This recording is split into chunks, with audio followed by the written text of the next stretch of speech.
We saw Carnegie Hall. We visited Small's Jazz Club. It's a pretty small jazz club, hence the name. And it was a pretty nice little experience. The environment was very nice. My favorite saxophone player, Sherman Irby, I met him, and he was talking to us about some of the things that would help us become great musicians. And some of the things I got from that was maybe sometimes you're gonna have to sacrifice things. Sometimes you're gonna have to say, no, I can't hang out today or something, but it'll all work out in the future, because instead of hanging out, you could be shedding and working on what God gave you, which for me would be music. So instead of maybe like going out and having fun, I could practice and make myself a better person and a better musician. And just make it perfect. Yes, sir. Absolutely. Your name sings, man. Crutchfield. Yes, sir. Crutchfield. Yes, sir. Who are your relatives here? Give me an idea of who. Miriam Crutchfield is my grandfather. Philip Crutchfield is my father. Sharonica Crutchfield is my mother. I have a couple of aunts. You want to be Irene? No, sir. Okay. Well, there are a lot of Crutchfields. Yeah, absolutely. What I'm saying. So, you got to talk to people like Sherman. Did you get to see any performing acts? Yes, sir. Actually, Sherman Irby and Ryan Kaiser. Yeah. Sherman Irby is the lead alto saxophone player for Jazz at Lincoln Center Orchestra, and Ryan Kaiser is a trumpet player for Jazz at Lincoln Center Orchestra. They were playing at Small's Jazz Club, and so we got to see them. Sorry, go ahead. So Rojay was telling me, now Smalls is, as they call it now, is a derivative of Small's Paradise. Absolutely. Is that right? Correct. But it's moved. Right. Moved. Where is it located now? It's actually located in Midtown, New York. So it's off of 8th Avenue. So they relocated. I can't remember the actual former location, but I do remember seeing when we went to the Jazz Museum in Harlem, National Jazz Museum in Harlem, there was a picture that showed Small's Paradise in its original location. But I can't recall what the address Maybe down around was. 42nd Street or something. Well, that was the hub. That was the hot spot back in the day for all the like big jazz clubs like Birdland and all that. Yeah. Absolutely. So the stay was actually how long? We stayed there. We got there July 18th on a Tuesday and left out that Saturday night, July 22nd. So we stayed there for, I guess you could say, 5 days and 4 nights. And you also visited Disney's Club Coca-Cola, and the things that they do there, man, have been really astounding in that kind of presentation, and like people like Monty Alexander. Now, I think Monty would be old enough to have played at Small, but I know he played at Jilly's. But to make people recognize Monty is a Jamaican, and he just takes that music worldwide with the way he can really bring it together, man. Yeah. I'd like to see something like that happen here, a special place that we can develop. We got a couple of options now, look like, coming back, bringing jazz in small venues back, so you don't have to go to a concert and try to afford something that maybe you can't. Right. It's something you can probably go to once or twice a week or a month to see the players, to get the vibes, the feeling of artistic, musical development in all of our communities. We need that sorely in the African American communities. Absolutely. The time is now for us to be making that initiative. Glad to hear you're making plans already with this 501c3. Oh yes, sir. Yes, So in the interim and the run up to your project and what we want to do, commemorating the 60th anniversary of the 9, which is in September, a week-long engagement. Henry Louis Gates will be coming in as part of that.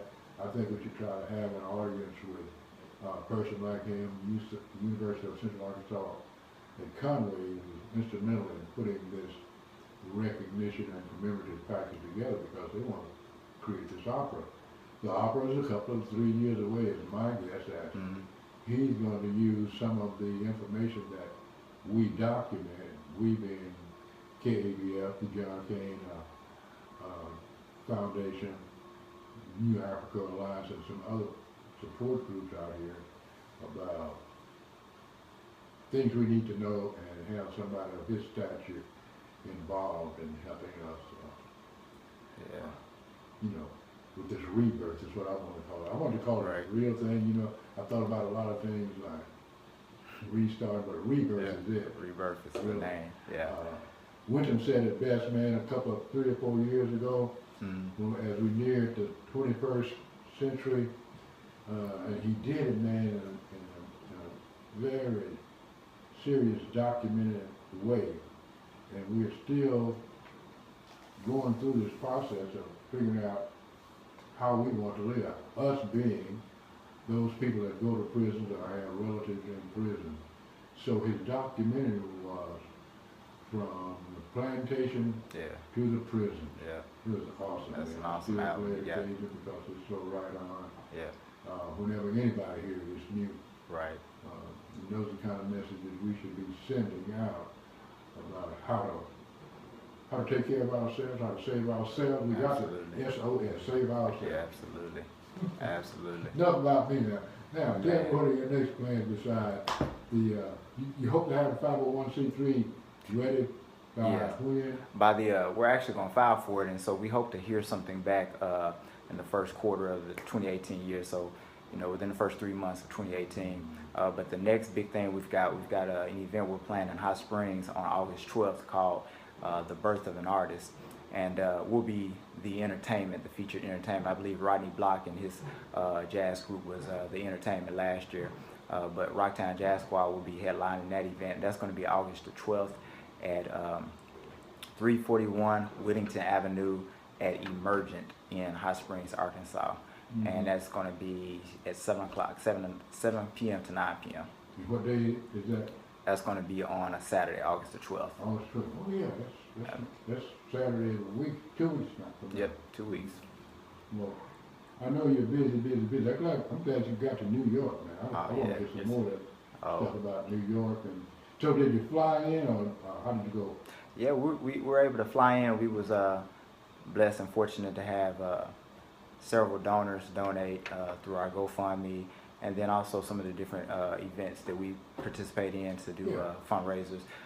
Chris, our saxophonist we have here on the show today, his dad actually has his own church, and we were able to do a fundraiser event there and raise some money, and then doing car washes and just going door to door and playing out in the river market and getting donations. So we've done a lot of different things to raise the funds. So we're able to fly in, and we're able to fly round trip actually.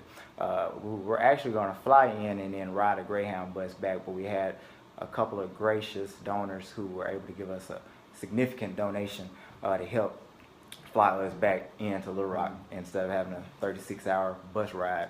So how many people did you actually take with you? It was a total of 10 of us, 8 students and 2 of us instructors. Yeah. So you had good lodging, good food, good music, man. Absolutely, absolutely. And actually, you know, you spoke about Dizzy's Club Coca-Cola at Jazz Lincoln Center. Dizzy Gillespie's protege, John Faddis, one that he used to mentor, was the headliner. In Brooklyn. Yeah, exactly. And he was the gig for that Friday night's event at Dizzy's Club Coca-Cola. So they actually got a chance to sit down, the jazz band from RockTown, actually got a chance to sit down and talk with John Faddis for about 30 minutes after the gig, and I thought that was pretty cool and special. Matter of fact, every major jazz artist that we met with spent about 15 minutes just talking to them and giving them wise counsel on what it takes to make it in the big leagues as a jazz musician. And so I think those guys were very, very fortunate to have that opportunity. John Faddis, I mean, that's like the Dizzy Gillespie of our day and time. And so to sit and you know, even one of our jazz students, a trombone player named Ron Nooker, he was able to hold his trumpet. You know, had his trumpet in his case, and it may have been his trumpet or his flugelhorn, but he was able to just, you know, have his horn in his lap, you know, in his bag. And, you know, some people may not think of that as a big deal, but when you get older and you really understand you was in the presence of greatness like that, Yeah. man, that's awesome. Yeah. You know, that's awesome. That's the real thing. Yeah, it is a real deal. Well, I'm glad you're doing this work, man. It's glad good to talk to you.